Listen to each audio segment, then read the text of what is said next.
Un saludo cordial y afectuoso para toda la audiencia y para el Ministerio Verdad Adventista. Agradecemos a Dios por el estudio del trimestre, cómo estudiar y entender la profecía, y por la lección número 8 programada para el sábado 24 de mayo en los Salmos, primera parte. Entonces miré y vi al Cordero de pie sobre el monte de Sión y con él 144,000 que tenían el nombre del Cordero y del nombre de su Padre escrito en sus frentes. Apocalipsis 14:1. Los salmos son el himnario de Dios.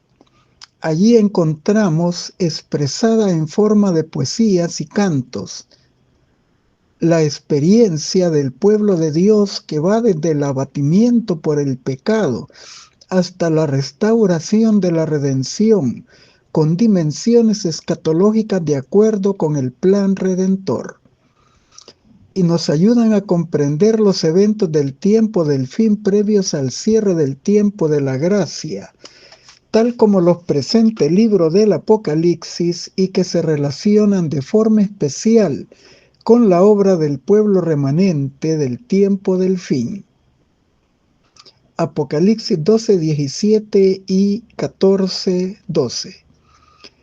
Esta misión que iniciara en los planes divinos con el pueblo de Israel se concluirá con el último llamado de misericordia dado al mundo, a fin de que adoren y obedezcan al Creador. Apocalipsis 14:7. Entonces se cumplirán todos los anhelos de liberación y salvación de su pueblo en la segunda venida de Cristo. En nuestro estudio veremos las dimensiones escatológicas de los salmos y las interacciones de Dios con su pueblo en los siguientes aspectos. Número 1. El santuario terrenal y la salvación. Salmo 122. 2. El monte santo de Dios, el santuario celestial. Salmo 15 y 24. 3. La tierra alumbrada con la gloria de Dios. Salmo 119, 55. Y 4. Los redimidos y el Evangelio eterno. Salmos 5 y 51. Finalizando, como es nuestra costumbre, con las aplicaciones pertinentes. Comenzamos con el santuario terrenal y la salvación. Salmo 122.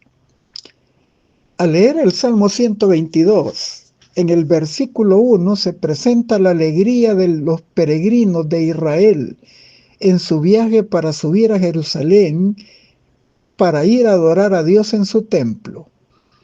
En el verso 2, David refresca su experiencia en la casa de Dios con ocasiones anteriores llenas de bendición, como la que estaba disfrutando junto con los peregrinos. En el verso 3 y 4, él resalta la importancia de Jerusalén, la ciudad de Dios, donde se encuentra el templo de Dios, el privilegio de ser una ciudad o un pueblo unido. Allí él se une a los peregrinos de las 12 tribus de Israel y disfrutan comunión con Dios y comunión los unos con los otros. El santuario terrenal estuvo constituido por el tabernáculo de reunión durante el peregrinar de Israel rumbo a la tierra prometida. Dios dio estrictas indicaciones a Moisés para la construcción, Éxodo 25, 9 y 40. De igual manera, a David Dios le dio todos los detalles para construir el templo de Jerusalén. Él contribuyó mucho con sus recursos para que se lograra la obra, que su hijo Salomón emprendería, tal como lo detalla Hebreos 8:5. Haz esto conforme al modelo que te fue mostrado en el monte.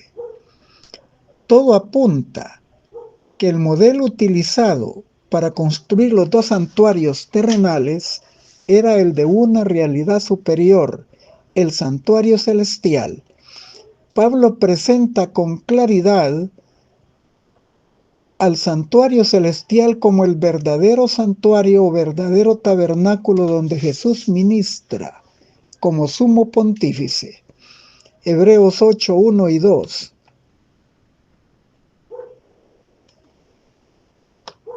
Hebreos 9 del 11 al 15.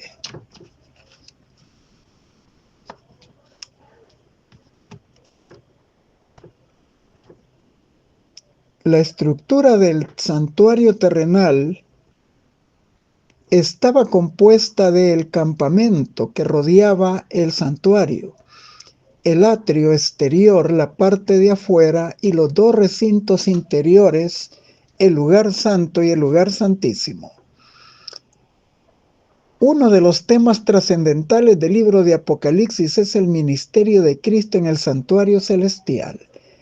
Desde la primera descripción inicial en Apocalipsis 1, 12 y 13, se dan detalles de la obra de Cristo en ese lugar especial.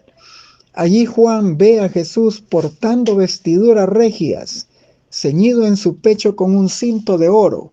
Estas eran las típicas vestiduras que portaban Aarón y sus hijos en su ministerio sacerdotal. Éxodo 28, 4 y 29, 5. Se menciona una alusión al menorá del santuario terrenal en los 7 candeleros entre los cuales se mira a Jesús caminando. Y luego se menciona en Apocalipsis 4:1 una puerta abierta en el cielo. Y la visión de Apocalipsis 8:3 y 4, donde se quema el incienso en el altar de bronce, unido a las oraciones de los santos. Salmo 141:2. Frente al velo que separa el lugar santo del Santísimo, y donde se encuentra en el lugar santísimo el arca de la alianza. Éxodo 30 del 1 al 6. Todo esto apunta a la obra de Jesús cuando regresó al cielo después de su muerte en la cruz y su gloriosa resurrección. Se le ubica en el lugar santo, después de su entronización, en su obra de mediación e intercesión, Hebreos 7:25. Luego Apocalipsis 11:19 alude a su obra en el segundo departamento, donde se encuentra el arca del pacto y el propiciatorio, símbolo del trono de Dios. En los servicios del santuario terrenal se presenta la forma en que Dios interactuaba con su pueblo, y los salmos narran cómo el rey David se relacionó con Dios y con el santuario, y también cómo el pueblo se unía a él y a sus ministros sacerdotes en adoración por todas las bondadosas obras del Mesías hechas en su favor. Y todo esto ilustra cómo debiera ser nuestra relación con Dios. Sabemos efectivamente que después de la destrucción del segundo templo por Tito, el general romano, en el año 70, hasta este momento, no existe ningún templo en Jerusalén, ni tampoco existe una razón que justifique una construcción de un tercer templo. La obra que se desarrollaba en ese lugar, en el segundo templo, según Mateo 27:50 en adelante, caducó. El velo del templo se rasgó porque la presencia de Dios ya no habitaba allí. Con la muerte de Cristo se abría un camino santo y especial para el santuario celestial donde Él ministraría para beneficiar a su pueblo. A pesar de que Cristo está en el santuario celestial Por medio de la presencia del Espíritu Santo se cumple su promesa de que Él está con nosotros todos los días hasta el fin del mundo. Mateo 28:20. Por medio de su ministerio celestial tenemos acceso a Dios. Él está allí en el santuario como precursor y representante nuestro. Hebreos 6:19-20. Por la fe en Él tenemos también entrada al lugar santísimo. Hebreos 10:19. Nos hemos acercado por medio de Él al monte de Sión y a la Jerusalén celestial. Hebreos 12:22-23. Lugar donde Dios mora. En los Salmos 15 y 24 se describe a quienes gozarán el privilegio de habitar eternamente en la presencia de Dios en su monte santo. Y sabemos que eso será realidad cuando Jesús termine su obra de purificar el santuario celestial de nuestros pecados y la purificación de su pueblo. Levítico 16:16, 30 y 33. Necesitamos esa obra para poder ver al Señor en su segunda venida, en poder y gloria. Hebreos 12:14 dice: seguid la paz con todos y la santidad, sin la cual ninguno verá al Señor. Y en 1 de Juan capítulo 3, versos 2 y 3, además de mencionar el privilegio que tenemos en Cristo de ser llamados hijos de Dios, y que algún día seremos semejantes a Él al verle venir en gloria, el versículo 3 dice: el que tiene esta esperanza en Él se purifica a sí mismo, así como Él es puro. Todo esto nos recuerda que no podemos basar nuestra salvación en ningún mérito propio, sino en los méritos de la justicia imputada e impartida de Cristo, que nos dan el derecho, pero también la idoneidad para morar en su presencia por la eternidad. Todos los redimidos en el cielo reconocerán que la salvación le pertenece a Dios que está sentado en el trono y al Cordero. Apocalipsis 7, 9, 10 y 12.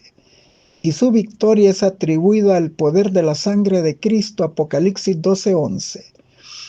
Y a su obra de redención. Apocalipsis 5, 9.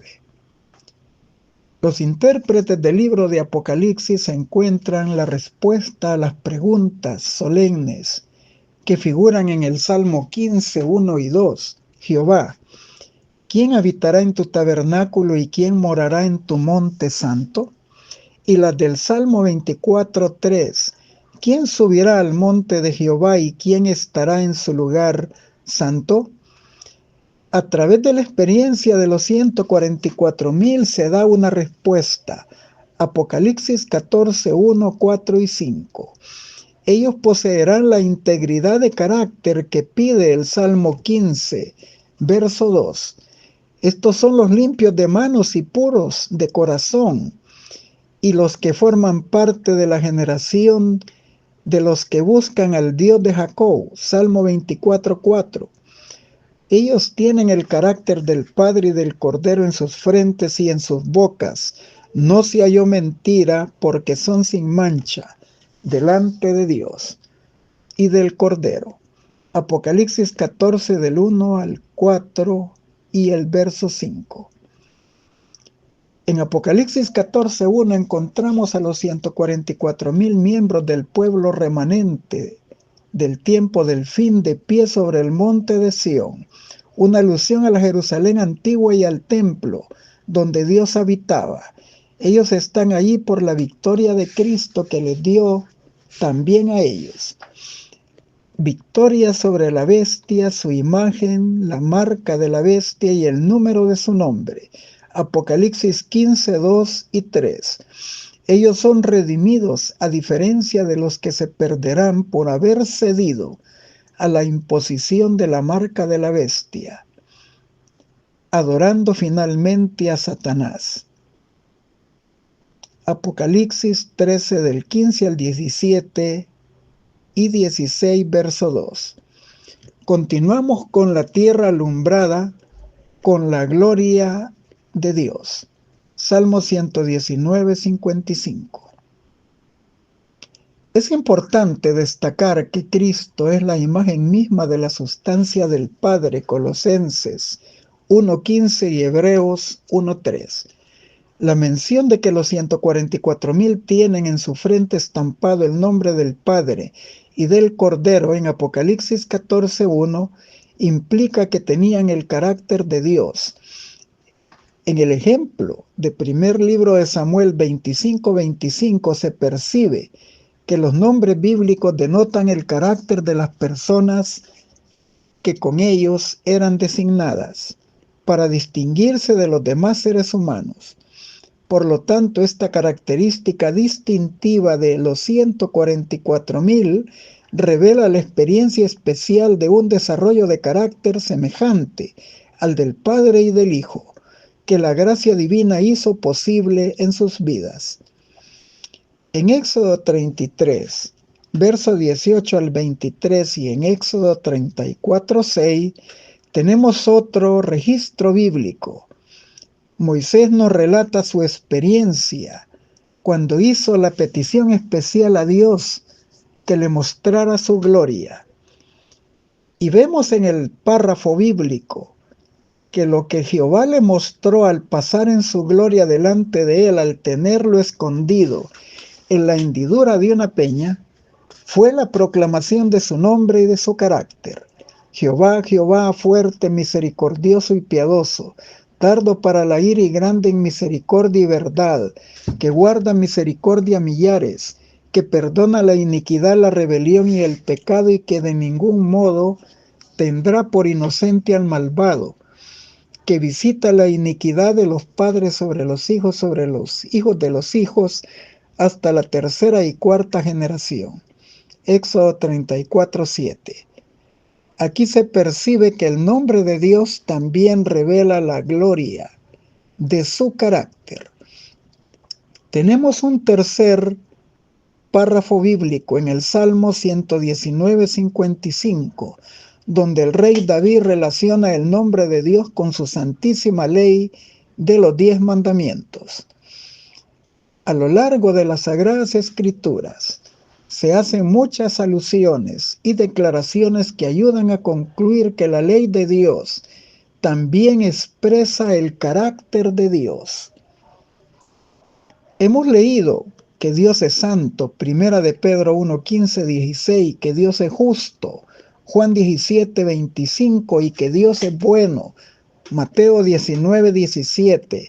Pero Pablo también dice que la santa ley de Dios en Romanos 7:12 es a la verdad santa y el mandamiento santo, justo y bueno, revelando estos atributos del carácter de Dios. En el monte, en el sermón de la montaña, Jesús en Mateo 5:48 dijo: Sed pues vosotros perfectos, como vuestro Padre Celestial es perfecto. Y en el Salmo 19:7 dice: la ley de Jehová es perfecta, que convierte el alma. Así que la experiencia del desarrollo del carácter de los 144,000 implica una perfecta conformidad con la voluntad de Dios en los 10 mandamientos. Y se les identifica en Apocalipsis 14:12 como los que guardan los mandamientos de Dios y la fe de Jesús. Y esto incluye una observancia peculiar y especial del sábado del cuarto mandamiento como día de reposo bíblico, Éxodo 20 del 8 al 11. No podemos sino admirar con asombro los alcances del plan de redención en ellos. Al comparar Apocalipsis 14:1 con Apocalipsis 7:4, los pasajes refieren la experiencia de los 144,000, equiparando el tener en la frente tanto el sello de Dios como el nombre del Padre y del Cordero.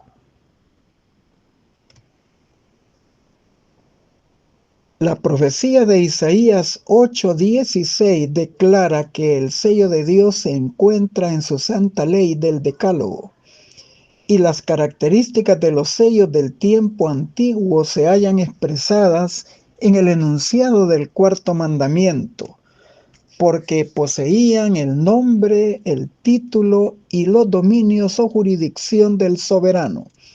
Y esas características se encuentran en el cuarto mandamiento, Éxodo 20 del 8 al 11. Jehová, Dios, creador de los cielos, la tierra, el mar y todo lo que en ellos hay. No podemos pasar por alto el importante detalle que así como Dios grabó con su dedo, es decir, por el poder del Espíritu Santo, los 10 mandamientos en 2 tablas de piedra, Éxodo 31:18, Deuteronomio 4:13, en el nuevo pacto ratificado en la sangre de Jesucristo, Dios graba su ley en la mente y en el corazón de los redimidos, que le aceptaron como Salvador, Hebreos 10:16-17.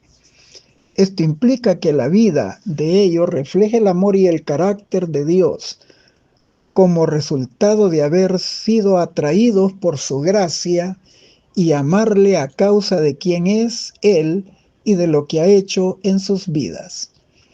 Pablo también aclara que el cumplimiento de la ley de Dios es a través del amor. Romanos 13:10. Y Jesús mismo dijo a sus discípulos: si me amáis, guardad mis mandamientos. Juan 14:15. Y en Juan 15, verso 10, si guardareis mis mandamientos, permaneceréis en mi amor, así como yo he guardado los mandamientos de mi Padre y permanezco en su amor. Concluimos también que la experiencia de los redimidos por la gracia de Dios y por la fe en los méritos de Cristo, Juan 3:16, Efesios 2:8, Romanos 5:1 y 8, es una vida en armonía plena con la ley de Dios, a fin de revelar el carácter de Dios ante el mundo, así como se registra de Cristo, su Salvador, en el Salmo 40, verso 8. El hacer tu voluntad, oh Dios mío, me ha agradado y tu ley está escrita en medio de mi corazón. Por eso en 1 de Juan 5:3 dice: pues este es el amor de Dios, que guardemos sus mandamientos, y sus mandamientos no son gravosos. Esta es la experiencia de los 144,000, Apocalipsis 14:12, y la experiencia del pueblo remanente del tiempo del fin, Apocalipsis 12:17. Continuamos con los redimidos y el Evangelio eterno, Salmo 5 y Salmo 51. En el Salmo 5, David traza agudos contrastes entre los perdidos y los redimidos por Dios. Se presenta al templo a adorarlo, para consagrarse a Él, poniendo su vida en sus manos y aceptando sumisamente su voluntad. Pero además de esto, Él gime y clama a Dios pidiendo la victoria y la protección de Dios contra sus enemigos. Sabe que en la casa de Dios está seguro, porque sus enemigos no estarán en la presencia de Dios. Salmo 5 del 1 al 4. También reconoce que Dios no se complace en la maldad. Salmo 5:4. Y que los malos, los insensatos, los inicuos, los mentirosos, los sanguinarios son abominables a su vista y no vivirán en su presencia. Versos 5 y 6. También sabe que ellos, los impíos, caerán en sus mismos consejos por rebelarse contra Dios y serán castigados. Versículo 10. Pero los que reciben la misericordia de Dios y confían en Él y que son guiados por Dios en el camino de la justicia y aman su nombre, Salmos 5, 7 y 11, entran en su presencia con alegría, adoran a Dios en su casa, son protegidos y rodeados como con un escudo y llenos de la bendición de Dios. Salmo 5, 12. Las características de David en oración de gemir y clamar delante de la presencia de Dios también figuran en la profecía de Ezequiel 9:4 como otra característica especial de los sellados con el sello del Dios vivo. Esto no es un sollozo o un suspiro, es la expresión de angustia y de tristeza acompañada de lágrimas al ver la condición pecaminosa suya y de su pueblo. Sufren al ver la indiferencia, la incredulidad y el rechazo de los llamados del Espíritu Santo para alcanzar una norma más elevada de vida en medio del aumento de la corrupción que impera en este mundo. Ellos se lamentan por la falsa seguridad en que viven algunos, pensando que Dios no procederá a castigar la impiedad. Ellos, según el profeta, son los que reciben el sello del Dios vivo en sus frentes y escapan de la destrucción de las 7 postreras plagas. Este es un llamado a la reflexión para quienes nos han alcanzado los fines de los siglos, como dice Primera de Corintios 10:11. Tenemos que reflexionar en nuestra necesidad de mantener una perfecta relación con Cristo antes de que Él abandone el santuario celestial y poseer el sello de Dios antes de que Él concluya su obra y finalice el tiempo de la gracia. Estas descripciones de David y de Ezequiel ayudan a comprender también la experiencia de los 144,000 y su misión al dar al mundo la última amonestación de Dios, llena de amor hacia aquellos cautivos del pecado que se encuentran sin esperanza. Tienen compasión de los que son embriagados con la falsedad religiosa del vino de Babilonia, sus falsas doctrinas, y no ven el peligro en que se encuentran. Allí están muchos sinceros de corazón que aún no han conocido la verdad de Dios en plenitud y les amonestan diciendo que Dios espera de ellos una respuesta, la aceptación de su mensaje de verdad y la ruptura y abandono con el error. Apocalipsis 18:4. En Apocalipsis 14, verso 1 y 4 y 5, los 144,000 reflejan el carácter de Cristo a través de la compasión y del amor por esas multitudes que no conocen la verdad para el tiempo del fin. Ellos comparten su experiencia de salvación y el mensaje de origen divino, que es un mensaje íntegro, no contaminado con las doctrinas falsas de Babilonia, y presentan a Cristo como el único camino de salvación e invitan a ellos a unirse en su caminar con el Cordero donde quiera que el Cordero lo guía. Ellos predican el Evangelio eterno, Apocalipsis 14:6, que se expresa en la fe, en los méritos de Cristo, pero también en una obediencia especial a su voluntad revelada en los 10 mandamientos. Apocalipsis 14:12 dice: aquí está la paciencia de los santos, los que guardan los mandamientos de Dios y la fe de Jesús.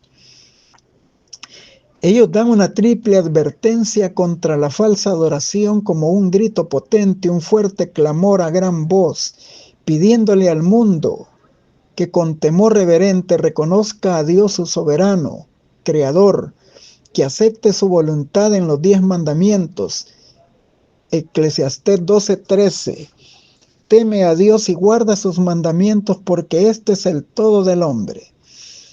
Les invitan a que adoren y glorifiquen su nombre en espíritu y en verdad. Juan 4:24, Apocalipsis 14:7. Les invitan a reconocer las demandas del 4º mandamiento, la observancia del sábado, el día de reposo instituido en el Edén, como un memorial de la creación y de la redención, que es el mandamiento especialmente pisoteado por la falsa religión de Babilonia la Grande. Apocalipsis 14:8. Ellos hacen la distinción entre el falso día de reposo, el domingo, que es la marca de autoridad del sistema de la bestia, el papado romano, y el de la imagen de la bestia, el protestantismo apóstata. Apocalipsis 14:9. Por lo tanto, su mensaje es especial y determinante antes del cierre del tiempo de la gracia, a fin de preparar un pueblo para ser parte de la mies que Cristo viene a recoger en su segunda venida. Apocalipsis 14, del 14 al 20. Ellos dan la última amonestación al mundo antes de que caigan los juicios retributivos de las 7 postreras plagas sobre la humanidad, y les invitan a romper con la falsedad religiosa de Babilonia, aceptando la verdad de origen celestial. Apocalipsis 18:4. Muestran la única forma de escapar de los juicios, del castigo del fuego eterno, que los destruirá para siempre, y es únicamente aceptando la verdad y a Cristo como Salvador. Apocalipsis 14, 10 y 11. David, los 144,000 y todos los redimidos comprenden que el mal no habitará con Dios. Salmo 5:4. Que el mal pronto llegará a su fin y que también serán destruidos el mal, el pecado, Satanás, los ángeles caídos y los pecadores que no se arrepientan oportunamente, rechazando el evangelio eterno de la salvación. Todos ellos saben que es un privilegio exclusivo de redimidos aclamar en el cielo que la salvación le pertenece a Dios, que está sentado en el trono, y al Cordero inmolado. Apocalipsis 7, 9, 10 y 14. En el Salmo 5 se hace una alusión a la adoración, y esto nos ayuda a comprender que el clímax del gran conflicto entre el bien y el mal es un asunto de adoración, ya sea dirigida al Dios verdadero, Apocalipsis 14, 7, al Creador, o a Satanás a través de sus aliados terrenales, la bestia y su imagen, Apocalipsis 14, 9, o a través del dragón, Apocalipsis 13, 4 y 12, 9. Y así como David en el Salmo 5 contrasta a los fieles con los infieles, en Apocalipsis 13, 4, 8, 12 y 15 se contrasta también la falsa adoración con la que exige el mensaje del Evangelio eterno y de los 3 ángeles, adorar a aquel que hizo el cielo, la tierra, el mar y la fuente de las aguas. Apocalipsis 14, 7. Adorar al Creador. Así como en el Salmo 5 David adora reverentemente a Dios, el mensaje del Evangelio eterno, en su primer mensaje angélico dice: temed a Dios, dadle gloria y adorar al Creador, porque la hora de su juicio ha llegado. Apocalipsis 14, 7. Y solo los que tengan a Jesús como Salvador tendrán en su favor a Jesús como su abogado defensor en el juicio. Primera de Juan 2:1. La conclusión del mensaje del Evangelio eterno y del triple mensaje angelical en Apocalipsis 14, 12 es: aquí está la paciencia de los santos, los que guardan los mandamientos de Dios y la fe de Jesús, destacando el triunfo de Dios y de Cristo y de su plan de salvación. El propósito del plan de salvación es que aquellos que fueron antes pecadores, muertos en delitos y pecados, enumerados en el Salmo número 5, sean rescatados de la muerte y del castigo eterno, Salmo 5:10, y estén de pie en la presencia de Dios como vencedores de Satanás y del pecado, por la sangre del Cordero, Apocalipsis 12:11. Ellos ya no deben de tener la carga de sus propias culpas, Salmo 5:10, porque el Cordero de Dios las ha llevado por ellos, Isaías 53, 3 al 5, 12 y 2 Corintios 5:21. Y les ha dado eterna redención. Todo redimido tiene escrito en su corazón el nombre de Dios y nace en el reino de Dios como un misionero. No puede guardar silencio y recuerda con solemnidad las palabras de Cristo de gracia, recibisteis, dad también vosotros de gracia. Mateo 10:8. El encuentro personal con Dios, tanto de Isaías en el capítulo 6 del 1 al 8, el de David en el Salmo 51 del 1 al 19 y el de los 144,000 de Apocalipsis 14 del 1 al 5 y del remanente Apocalipsis 12:17 debiera de producir el mismo resultado: redención, perdón y restauración, transformación de carácter y de la vida, porque solo un redimido por Dios puede responder al llamado divino como lo hicieron ellos, y responder como Isaías: heme aquí, envíame a mí, Isaías 6:8. O como respondió David: enseñaré a los prevaricadores tus caminos, y a los pecadores, y ellos se convertirán a ti.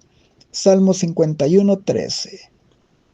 O como responden los 144,000 y el pueblo remanente del tiempo del fin, predicando el evangelio eterno a toda nación, tribu, lengua y pueblo, invitando a tener un temor reverente de Dios mediante la observancia de sus mandamientos y a glorificar el nombre de Dios y adorarlo como su Creador, observando el cuarto mandamiento.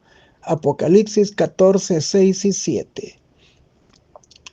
El Salmo 51 explica que por cierto tiempo el pecado de David con Betsabé quedó impune, pero cuando el profeta Natán lo confrontó, se activó en David su conciencia de culpa, volvió en sí y pudo percibir la gravedad de su pecado, y él registra su experiencia en el Salmo 51.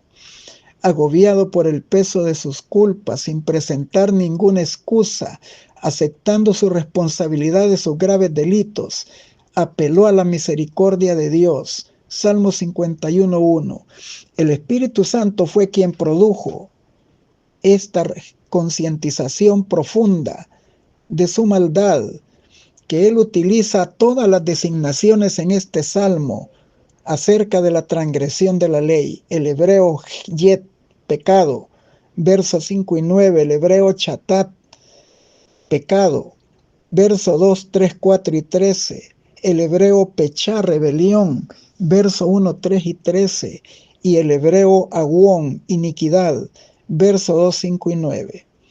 Pero también mediante una hipérbole o una exageración expresa su reconocimiento de la magnitud de sus faltas, al grado de afirmar que sus hechos pecaminosos se originaron aún desde el momento de su concepción, cuando estaba en el vientre de su madre.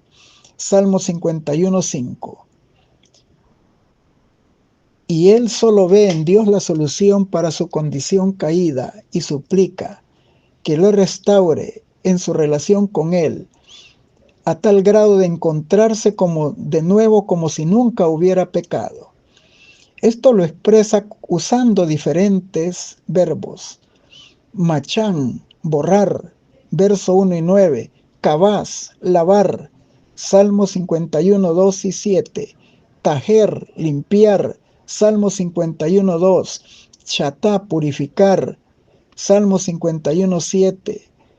Él quería ser limpio, libre de su maldad, y añade a su anhelo de restauración y renovación espiritual las expresiones bará, crea en mí un corazón limpio, Salmo 51, 10.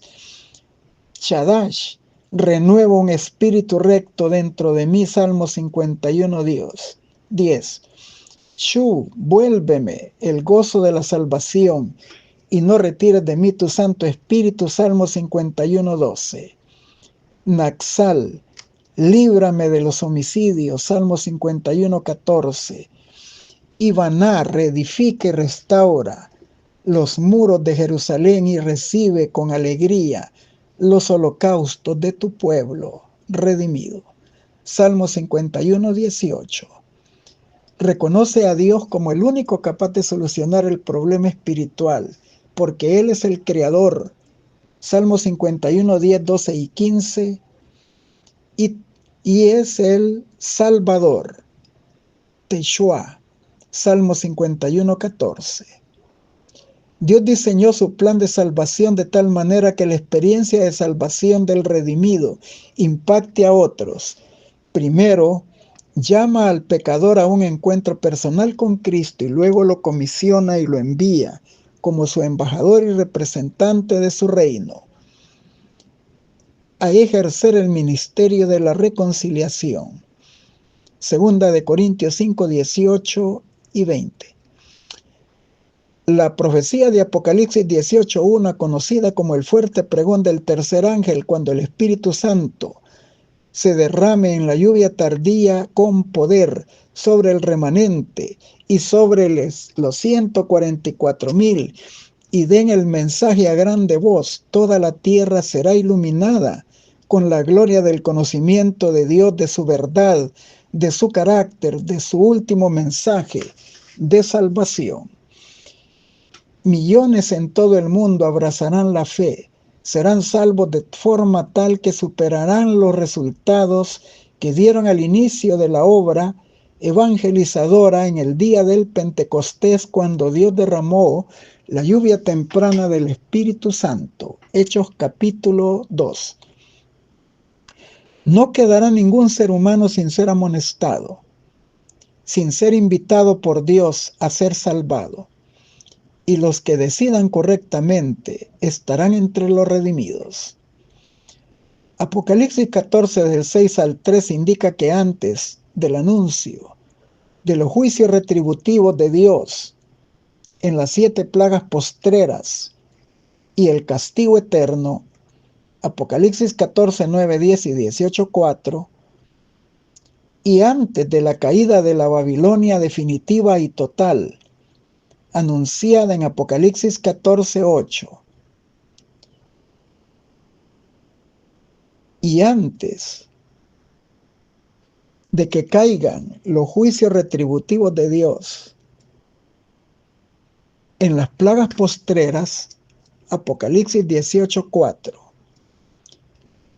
todos serán amonestados a reconocer la sustancia, la esencia y el contenido del plan de la salvación mediante el sacrificio de Cristo en la cruz del Calvario, mediante su obra celestial en el santuario. Y si ellos aceptan a Cristo y luego reciben la advertencia, recibiendo el mensaje de la verdad para el tiempo del fin, ellos lograrán escapar. Lograrán huir de la bestia, de su imagen y de recibir su marca, tal como es amonestado en el mensaje de Apocalipsis 14, versículo 9. Todos serán invitados a reconocer que Dios los amó de tal manera que dio a su Hijo unigénito para que todo aquel que en Él cree no se pierda, mas tenga vida eterna. Juan 3:16.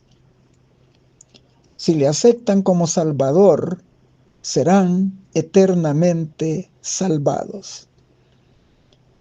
El Evangelio eterno será predicado en toda nación, tribu, lengua y pueblo. Será dado para testimonio a todas las naciones. Mateo 24:14, y entonces vendrá el fin. Antes de la exhortación a adorar a aquel que hizo el cielo, la tierra, el mar y la fuente de las aguas, Apocalipsis 14:7, se proclama el fundamento del Evangelio en la salvación mediante los méritos de Cristo. Así que los mensajes del Evangelio eterno, acompañado de la triple advertencia de los 3 ángeles, no son otra cosa que la esperanza y la confianza que tienen sus mensajeros en el hecho de lo que Jesús es y lo que ha hecho por ellos. Fuera del Evangelio eterno y estas verdades, realmente no tenemos nada de valor que decirle al mundo y a los habitantes de la tierra. Todos deben de saber y reconocer que en ningún otro hay salvación, solo en el nombre de Cristo, solo ese nombre es bajo el cielo dado a los hombres, para hallar salvación. Hechos 4, 11 y 12. Solo mediante Jesús, el enviado de Dios para salvar a los pecadores, 1 Timoteo 1:15, hay salvación. Y antes y después de la cruz solo ha habido una forma de salvación y de salvarse de la condenación eterna, y es aceptando a Cristo y su sacrificio en la cruz y su obra redentora en el santuario celestial. Y el Evangelio es el que da esa sustancia y esa esencia. Y por eso Pablo dice: no me avergüenzo del Evangelio, porque es poder de Dios para salvación a todo aquel que crea en Jesucristo. Romanos 1:16. Finalizamos con las aplicaciones pertinentes. Cristo es el fundamento de toda la iglesia verdadera. Todos los que son atraídos a una nueva fe deben de ser fundamentados en Él y mantener en sus mentes las verdades claras y sencillas del Evangelio. La gran verdad central del Evangelio, alrededor de la cual se agrupan todas las demás verdades, es la del Cristo crucificado como expiación por el pecado. Todas las otras verdades son tributarias de esta. Alza tus ojos, 12 de marzo, página 83. El tema central de la Biblia, el tema alrededor del cual se agrupan todos los demás en el libro, es el plan de la redención, la restauración de la imagen de Dios en el alma humana. Desde la primera insinuación de esta esperanza en el Edén hasta la gloriosa promesa del Apocalipsis: y verán su rostro, y su nombre estará en sus frentes, el propósito de cada libro y pasaje de la Biblia es el desarrollo de este maravilloso tema: la elevación del hombre en el poder de Dios, que nos da la victoria por medio de nuestro Señor Jesucristo. La educación, página 125. La intercesión de Cristo por el hombre en el santuario celestial es tan esencial para el plan de la salvación como lo fue su muerte en la cruz. Con su muerte dio inicio para aquella obra para cuya conclusión ascendió al cielo después de su resurrección. Por la fe vemos velo adentro, donde entró Jesús como precursor. Hebreos 6:20. Allí se refleja la luz de la cruz del Calvario y podemos obtener una comprensión clara de los misterios de la redención. El conflicto de los siglos 479. El Espíritu Santo es el más elevado de todos los dones que pudo solicitar Jesús a su Padre para la exaltación de su pueblo. El Espíritu iba a ser dado como un agente regenerador, y sin él el sacrificio de Cristo hubiera sido inútil. El poder del mal había fortalecido durante siglos, y la sumisión de los hombres a su cautiverio satánico era asombrosa. El pecado solamente podía ser resistido y vencido por la poderosa intervención de la tercera persona de la divinidad, que vendría no con energía modificada, sino en la plenitud del poder divino.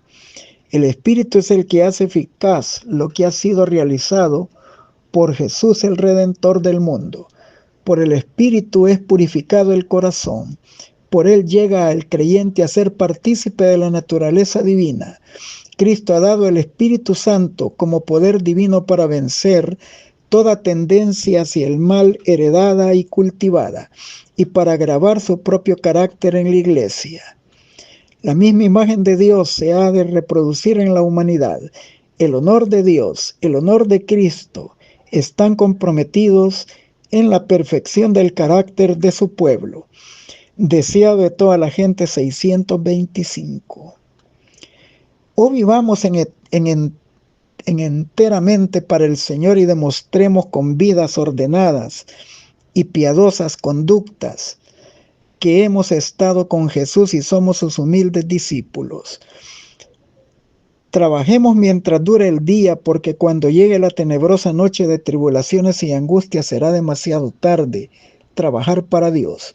Jesús está en su santo templo y ahora Él acepta nuestros sacrificios nuestras oraciones y la confesión de nuestras faltas y pecados, y perdonará las transgresiones de Israel, a fin de que queden borradas antes de que Él salga del santuario. Entonces los santos y justos siguen siendo santos y justos, porque todos sus pecados han sido borrados, y recibirán el sello del Dios vivo. Pero aquellos que sigan injustos e impuros seguirán siendo injustos e impuros, y ya no habrá en el santuario sacerdote que ofrezca para ellos ante el trono del Padre sus oraciones, sacrificios y confesiones. Por lo tanto, lo que deba de hacerse para la salvación de la inminente tormenta de la ira, ha de hacerse antes de que Él salga del santuario.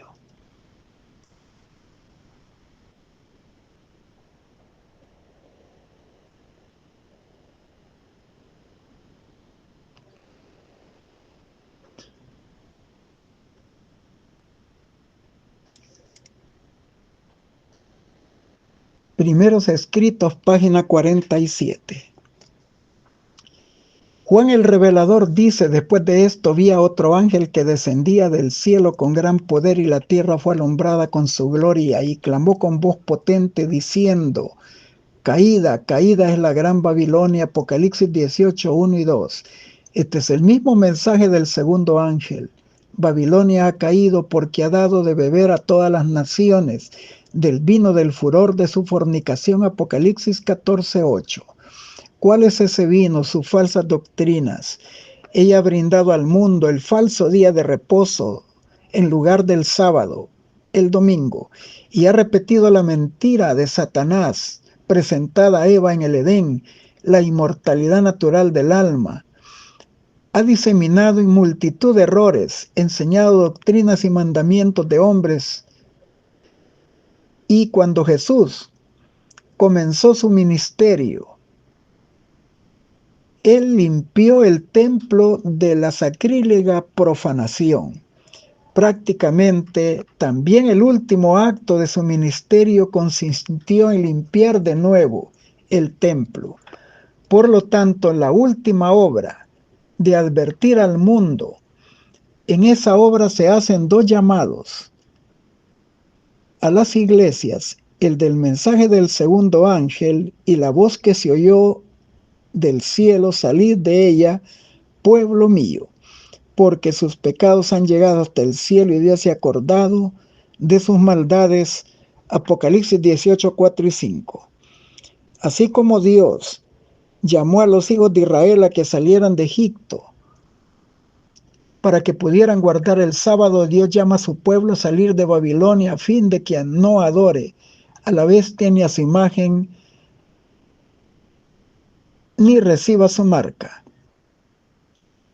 El hombre de pecado que pensó en cambiar los tiempos y la ley, Daniel 7:25, 2 Tesalonicenses 2:3, se ha exaltado por encima de Dios al presentar el falso día de reposo ante el mundo. El mundo cristiano ha aceptado este hijo del papado y lo ha alimentado desafiando a Dios al haber eliminado su memorial recordativo establecido en el sábado, estableciendo un día de reposo antagonista. Después de que la verdad ha sido proclamada para testimonio a todas las naciones, Mateo 24:14, en un momento cuando todos los poderes del maligno estén en acción y se intente remover los hitos antiguos y derribar las columnas de nuestra fe, entonces se hace aún más decidido el esfuerzo para exaltar el falso día de reposo y rechazar al propio de Dios, el día que Él bendijo y santificó. El falso día de reposo será impuesto mediante una opresiva ley. Satanás y sus ángeles permanecen muy alertas e intensamente activos, actuando con energía y perseverancia mediante instrumentos humanos, a fin de alcanzar su objetivo de borrar el conocimiento de Dios. Mientras que Satanás se encuentra hoy en plena acción con sus engaños y milagros, ha llegado el tiempo predicho en el libro del Apocalipsis, cuando el ángel poderoso iluminará la tierra con la gloria y predicará la caída de Babilonia, llamando al pueblo de Dios que la abandone. Manuscritos inéditos, tomo 2, 224 y 225. Nuestra lucha es agresiva. Cosas terribles están delante de nosotros. Que nuestras oraciones asciendan a Dios para que los 4 ángeles aún retengan los 4 vientos que no soplen, a fin de que el mundo sea amonestado. Trabajemos entonces en armonía con nuestras oraciones, que nadie disminuya la fuerza de la verdad para este tiempo. Nuestra preocupación debe de ser la verdad presente. El mensaje del tercer ángel debe de cumplir su obra de separar de las iglesias un pueblo que se sostenga sobre la plataforma de la verdad eterna. Nuestro mensaje es de vida o de muerte, y debemos permitir que aparezca tal como es el gran poder de Dios. Presentémoslo en toda la fuerza de su expresión, entonces el Señor lo hará efectivo. Es nuestro privilegio esperar grandes cosas, aún la demostración del Espíritu de Dios, que es el poder que convierte el alma. Testimonios para la Iglesia, tomo 6, 68. Es con ferviente anhelo que anticipo el tiempo, cuando se repetirán los sucesos del día del Pentecostés aún con mayor poder. Vi a otro ángel, dice Juan, descender del cielo con gran poder, y la tierra fue alumbrada con su gloria. Apocalipsis 18:1. Entonces, como en el momento del Pentecostés, la gente oirá la verdad, que será presentada a cada hombre en su propio idioma. Comentario Bíblico Adventista, tomo 6, 1055 y Eventos de los Últimos Días, 173. La gloria de Cristo es revelada en su ley, que es el trasunto de su carácter, y su eficacia transformadora se ejerce sobre el alma hasta que los hombres sean transformados a la semejanza divina. Se hacen partícipes de la naturaleza divina y se asemejan más y más a su Salvador, avanzando paso tras paso en conformidad con la voluntad de Dios, hasta que alcanzan la perfección. Mensajes Selectos, tomo 1, 283. El Señor desea que la obra de la proclamación del mensaje del tercer ángel sea llevada a cabo con eficiencia cada vez mayor, así como ha obrado en todas las épocas para dar victorias a su pueblo. También desea llevar en este tiempo a una triunfante culminación sus propósitos para la Iglesia. Consejos para la Iglesia, 649. Pronto se volvieron nuestros ojos hacia el cielo, hacia el oriente, donde había aparecido una nubecilla negra del tamaño de la mitad de la mano de un hombre, que era, según todos comprendimos, la señal del Hijo del Hombre. En solemne silencio contemplamos cómo se iba acercando y volviéndose cada vez más esplendorosa, hasta convertirse en una gran nube blanca cuya parte inferior era como fuego. Sobre la nube lucía el arco iris, y en torno de ella aleteaban 10,000 ángeles cantando un hermosísimo himno. En la nube estaba sentado el Hijo del Hombre, sus cabellos eran blancos y rizados, y llevaba muchas coronas en su cabeza, sus pies parecían de fuego, en la mano derecha tenía una hoz aguda, y en la izquierda una trompeta de plata. Sus ojos eran como llama de fuego y escudriñaban profundamente a sus hijos. Los rostros palidecieron, y entonces los semblantes se tornaron negros en aquellos a quienes Dios había rechazado. Todos nosotros exclamamos: ¿quién podrá permanecer? ¿Está mi vestidura sin manchas? Después cesaron de cantar los ángeles, y por un momento quedó todo en pavoroso silencio, cuando Jesús dijo: quienes tengan las manos limpias y puro el corazón podrán subsistir.